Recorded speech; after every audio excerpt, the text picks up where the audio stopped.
Yeah, I'll get in. Screw. Oh, his first appearance on the channel. Yeah, he broke the bobcat today. What have we done now? This is Brian, Fast and Furious.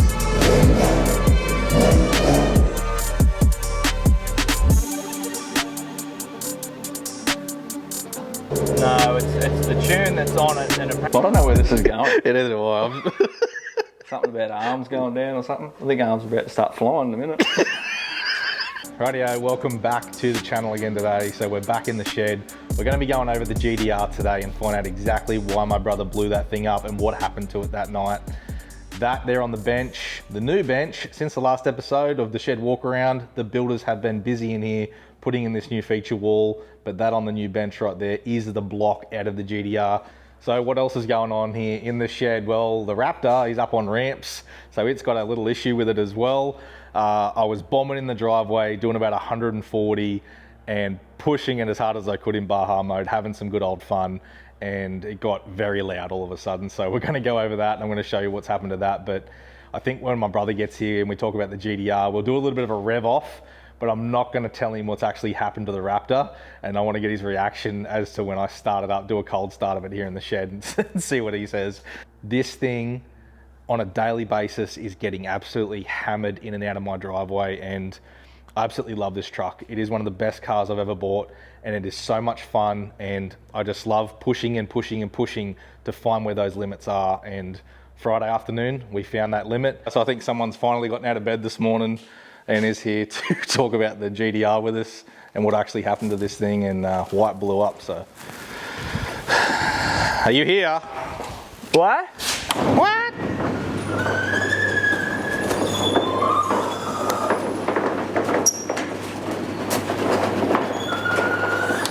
Hi everyone.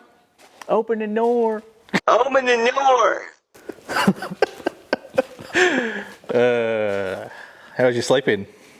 It's great. It's fantastic.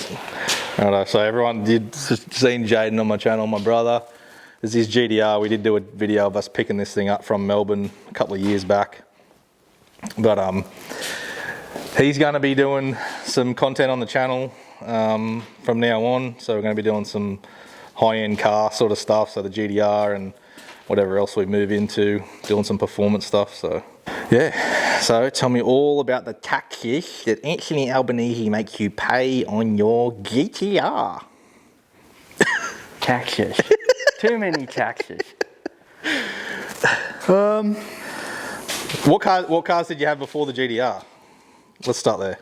I've just had four drives, pretty much. Had the van, Hilux, my Ranger, and now this. So, yeah. Why'd you pick this over anything else? Weren't you going to get an Aldi R8? Yeah, an Aldi R8 apparently. From the special buy section? I've seen too many flame videos, and I was like, I want one now. But now I have one. So it's good. Yeah, sick. I love it. It is my dream car. I do want to buy one, but unfortunately I've got many other projects going on. You've had to spend a lot of money on this thing now. Yeah, blew the engine up. Unfortunately. Was that fun? No. Cost me a lot of money. How much does it cost? $100? 42,500. Jesus. Yep. And then, so rough breakdown on how much I've spent on the car. Bought it for 105. The rims are $5,000. The PR6 bolt-on is about 13,500 roughly, and then obviously the engine was not part of the plan, but it just happened anyway, so that was another 42,500. So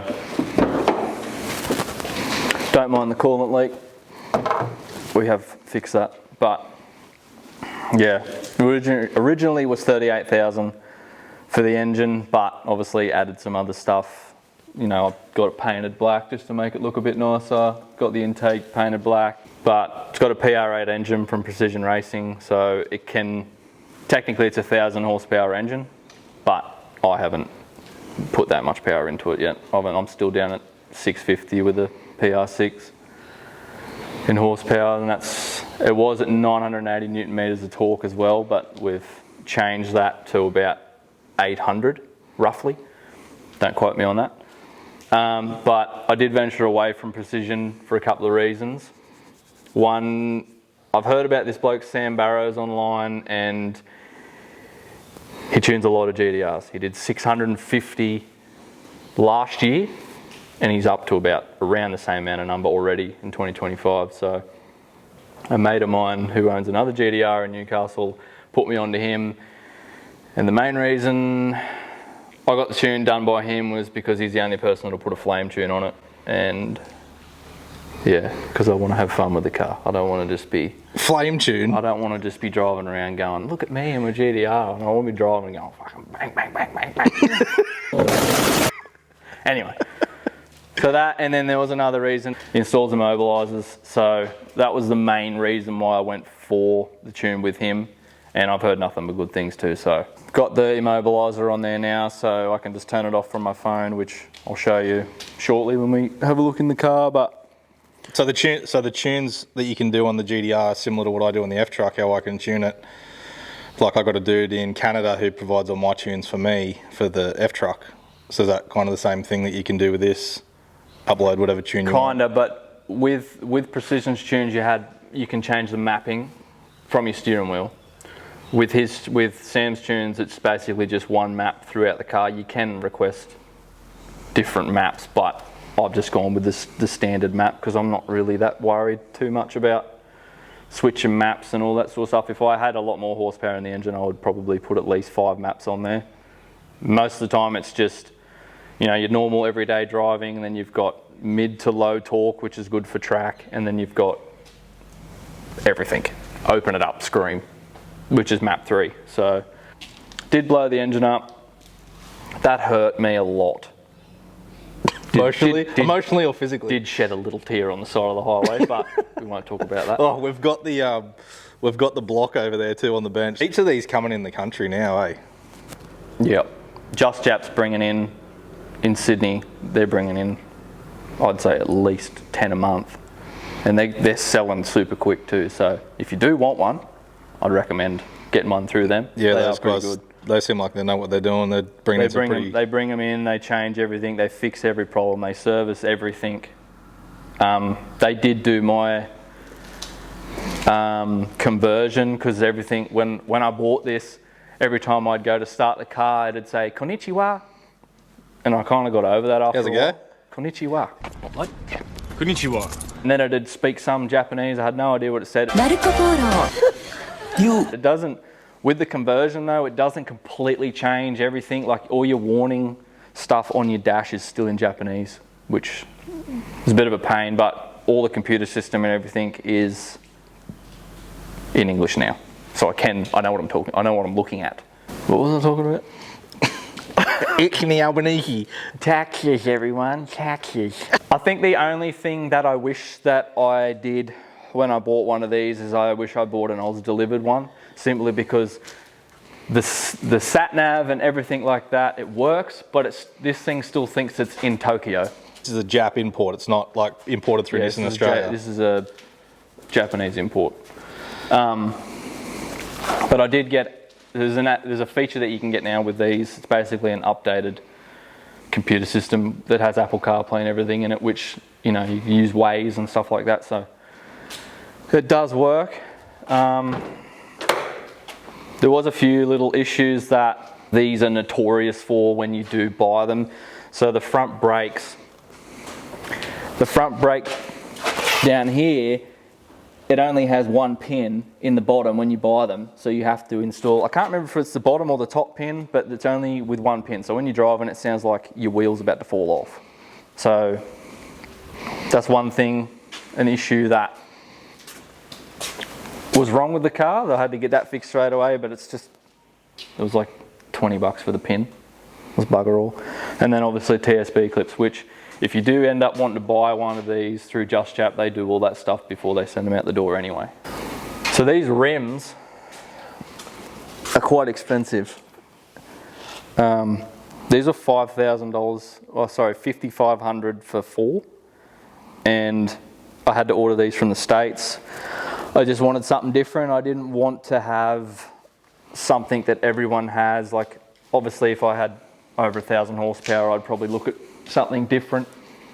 But the power that I have in this, it's fine. That looks sick. I love the rear stance on those rear wheels. And that was the other reason. These are deep dish rims from Rohana, so most of the Liberty Walk cars have these. Yeah, like video doesn't do it justice on how sick these things. I do need to get some bigger tyres though. As you can see, they're quite stretched on the rim. Yeah. Coming into where the business happens of blowing engines. So with the CarPlay system, it's pretty simple to use. They install everything. I got mine done at Pro Sound at Jasmine, the OGs of Newcastle. So you just usually hold this button and then it swaps straight over. Okay, so you got CarPlay and stuff in there now? Yeah, I got Waze, CarPlay, and then if I want to go back to my normal screen, I'll just hold the same button. And it just connects to the car? It just checks everything, and then once it picks up the car through that little system there, it'll bring up a bunch of stuff. So I can adjust everything through here. It's just got basic information on the car. It's got your dashboard, which obviously isn't working at the moment because the car's not on. You can do data logs, which logs basically everything with the car. You've got your launch control, so you can adjust your RPM for your launch control. I've only got it set down low because I don't want to rip my transmission out, because I still have a stock transmission. You've got traction control, boost controller, valet mode, so if it ever goes for a service and you don't want them flogging your car, you can just enable that, and then I'm pretty sure they can't go over 100 Ks or something. That's pretty sweet. Then you got custom inputs, which, yeah, you can tell by looking at that what's been put on there. So exhaust burble, I don't really use that, just because I don't. It's good, but I prefer this one, Godzilla mode. Yeah. Which I think I sent you a video of what that does. Yeah, we'll put that up now.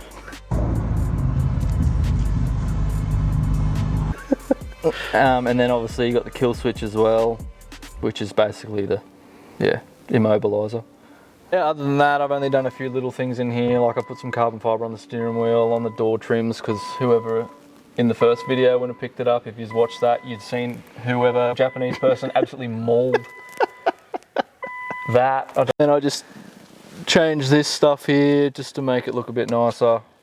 Nothing too fancy on the inside.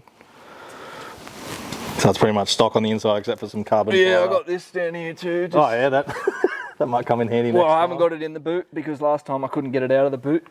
Do you think the GTR is louder than the Raptor? Yeah. Do you think that?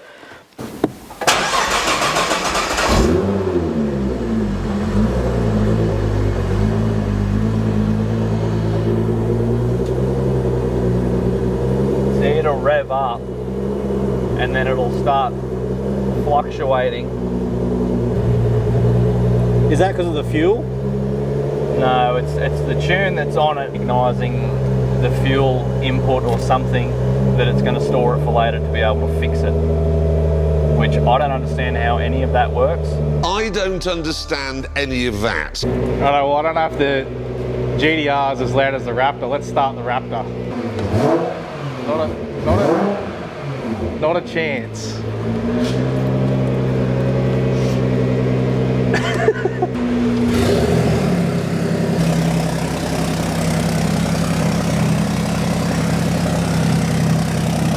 It's so loud.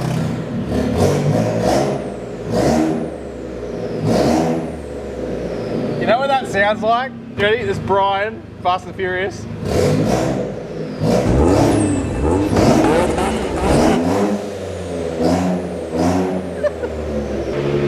Oh, it's so loud. So what's actually happened with the Raptor is we've got a dump pipe issue.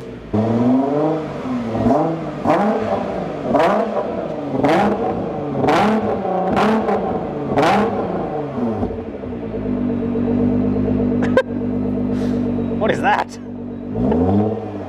That's good for your cold engine. Yeah, it's great for your cold No, engine. don't worry about that. I've already done one. What's another one? So what other mods are you going to do to it, or is it pretty much? To be honest, I don't really want to do anything else. I'd like to put a Liberty Walk kit on it, But then at the same time, I'm like, do I? It's a lot of money and a lot of... Yeah, well, I think I worked out it's about, for just the rims alone are $15,000 because they're just custom made at the time for orders. So, but yeah. What about that wing you sent me the other day? The Nismo spec wing. Yeah, I think that's sick. Yeah, it's like $1,500, but like here. Oh, so you could drill new holes. Yeah, I would say so. Which I'm not going drilling into this thing or anything anytime soon, but I'll drill into it for you. As you can tell, that's what a flame tune will do to your car. Don't melt me wall in the shed. No, that's not too bad. I got the roof wrap black. As you can tell, it's kind of dusty at the moment, but yeah, the boys were in here the other day with the saw cutting wood for the new feature wall here in the shed, which is looking pretty sick right now. But if you haven't watched the last video, make sure you go check that out. Righto, show us this block, eh? A bit closer. Can you hear it? Can you hear your fucker? Sounds like 42.5 grand. Righto, show us a block. What happened? So I left home. I thought it was going to be a fantastic evening. Judging by this, it definitely was not a fantastic evening. I was cruising along the Hunter Expressway, if you know where that is. Went from 3rd to 4th, but I was high RPM, like full max. The moment I went to change, I heard pop, bang, oil everywhere. Couldn't see out the back window and pulled over on the side of the road. Got out, and the photo that I sent you is what it looked like. Yeah, we'll put that photo up now. So yeah, I didn't know what was going on. And then the moment I seen coolant with oil, I knew. So where did it break? We've got some holes here, some holes here. Oh, wow. And then this is where the rod decided to do an unboxing. Oh. Hi guys, welcome back to my channel. Today we're doing an unboxing. I didn't see that. Oh my god. Alright guys, time for an unboxing. Anyone chasing a GTR block for parts? They're $1. They're $1? I'll express post them. Express post? Is that free or extra? No, you pay $5 for that. But yeah, so there's a fair few GTRs in Newcastle, and there's actually 3 that have done this in the last 2 months. All the same. And they're all factory blocks? Yep, 2008 blocks. And yeah, no one knows why they're doing them. They do have weaker rods than the new. As they went on over time, they kind of fixed all the issues that went on with the engines, probably because they got sick of these exploding like this. But most of the time they don't do this. I think you're just one of those people that's just one of them unlucky people that gets one that's going to do it. It's like another bloke that I know. He bought one. He's been driving it. He went and done. It's funny because after you put mods on them, it seems like that's when they let go. Where a lot of these people that are putting these mods on say, oh, you know, the stock engine can handle this amount of power, but when 2 or 3 are breaking at a time, that's not the case, to me anyway. I can't believe it smashed out the side of there like it did. That's absolutely hectic. Farmer Joe, here he is now. Oh, his first appearance on the channel. What'd you break? Yeah. You broke the Bobcat today? Flames from the Bobcat fire across this Antelope Valley community. I don't like this look. Something's coming. What have we done now? I'll get these arms down on the tractor. Get the arms down on the tractor? I don't know where this is going. It is a while. Something about arms going down or something. I think arms are about to start flying in a minute. What do you want to do with the tractor? Oh, Slight God. detour. Slight detour from our video. Sorry. Oh, I've been told things won't work.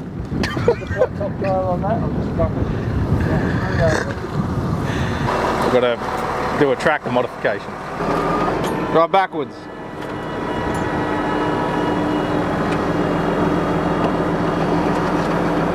Keep going. Keep going. I don't want to do that. Alright. My old boy hates technology, so I just showed him how to hook that, be able to use the 3-point linkage with the thinger, so. My boy. Gonna be trees down everywhere. Your dad. Your Ted too. Same jeans. Don't ruin this. Farm rig. Look at the bloody. Look how I get in. Screw. Yeah, but I want to teach Lala to drive in this. Yeah. Look at the exhaust. That's perfect. Yeah, the shop done that. They said it was to increase horsepower.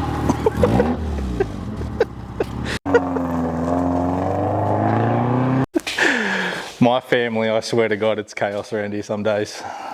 All right, let's get on to pulling the dump pipe out of the Raptor. Rightio, welcome to the mud. So, if we can get up in here with the camera, as you can see, so this is still the prototype system on my Raptor. We wanted to leave it on for 12 months with me obviously punishing this system as much as I could. So you can see she's pretty filthy, but we wanted to leave it on here for 12 months, absolutely flog the hell out of it.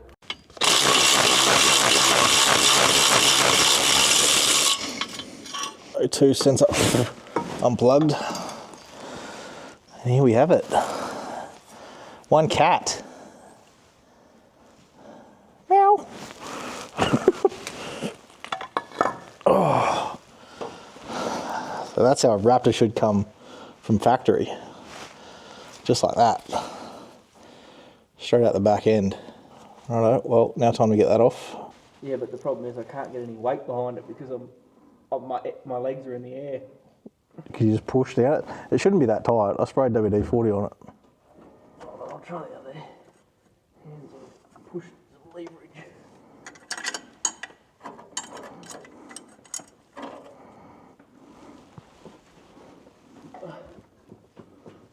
No, fuck. I just can't get it impacted there. Yeah, I can't get leverage from this high to push down, like unless I do a handstand on top of it, which I can't. Okay. So there was like a, I'll take this down and I'll show you on this here. Alright, so we've got the dump pipe off here, the high flow cat. As you can see, that has broken off. But these weren't purge welded either. Potentially that's why it's failed, because it was only kind of tigged up and that was it. But I think the stresses of me jumping the Raptor and pushing it as hard as I do on the driveway, like I was doing probably 140 when I heard it go boo. So this one still is the prototype. You can see it doesn't look like the weld's fully penetrated through there, so it's still got the cut marks where this was originally cut and then just tigged. But yeah, we'll take this off and we'll put one of the production dump pipes on. Prototype, so I'm not really concerned. And the first ever one made. Not everything was perfect on it, so things are a bit rough on this system.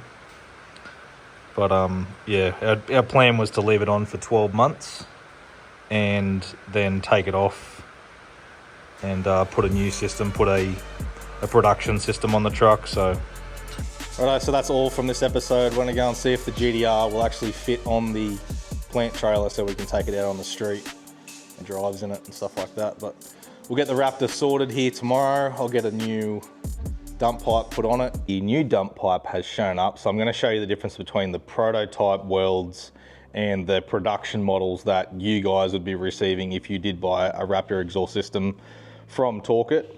So the welds on this thing are way better than the prototype, because that was all just mocked up into the truck. Wanted to leave it on there for 12 months, see how it went, but this one is way better than the one that we have. So here is the production model of the exhaust system, which you can buy these models, you can buy these exhausts right now. We'll go over the welds on this thing versus the old one.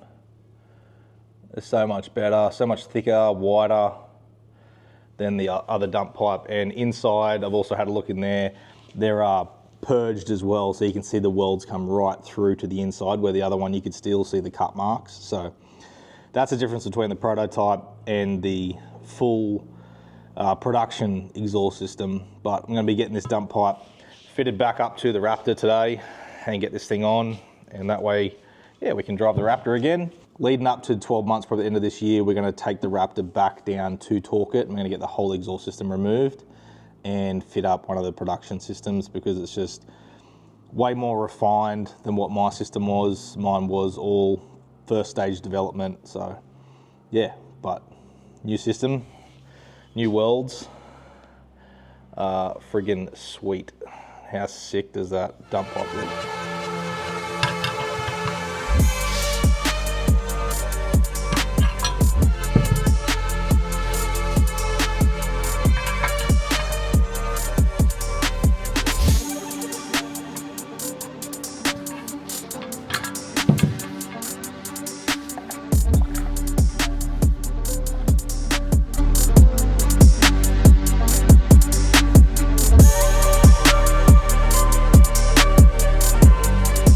It's going to rain all week this week, so I might actually do the compressor install while I've actually got it in the shed. I've been putting that off for probably 16 months, so we might do that while it's in here. It's nice and, well, semi-clean, and we'll get the compressor installed. But I'll catch you guys in the next episode. See you later. Why don't you just drive out the driveway? No, I'm good. If I was rich, I'd probably just go and buy a stock one, and then I'd absolutely rally the hell out of it till it blew up. You don't need to rally them to blow up, you just drive them normally. I could get it out the driveway, I could. But the problem is, the dozer would have to trim the road in front of me for me to get out. That's Why don't you just buy a car trailer? because I'm trying to look at every other alternative option at the moment before I have to physically go, all right, I've given up on everything else, I have to buy one. I haven't driven it for 2 months. So a bit of lead foot's itching me right now. Tax free. Peter Dutton.